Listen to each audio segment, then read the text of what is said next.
আপনাদেরকে দেখাবো সুন্দর একটা জিনিস, যা না দেখলে নয়। দেখতে পাচ্ছেন যে এইভাবে কত সুন্দরভাবে হাউস বানা হয়েছে। আর এই হাউসের পানি কি কি কাজে ব্যবহার করা হয় তা কি আপনারা জানেন? আজকে আমি আপনাদেরকে সেই কথাটাই জানাবো। এই পানি দিয়ে গোসল করা হয়, আবার উজু করা হয়, তাতে সুবিধা আছে। এভাবে হাউসের পানি দিয়ে গোসল করলে পানি অপচয় কম হয়, উজু করলেও পানি অপচয় অনেক কম হয়। দেখতে পাচ্ছেন আরেকজন ছোট ভাই এই পানি দিয়ে গোসল করতেছে, পানি অপচয় অনেক কম হয়েছে। তো আমরা তার কাছেও জানতে পারবো যে এইভাবে পানি কি অপচয় বেশি হয় না কম হয়।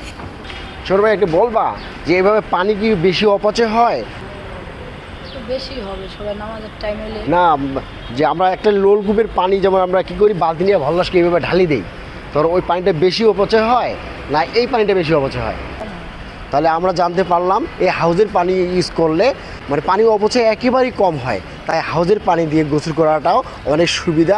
মনে হচ্ছে যে একটা পুষ্কুনিতে আমরা এসেছি আর পুষ্কুনির পানি দিয়ে গোসল করতেছি। ধন্যবাদ সবাইকে।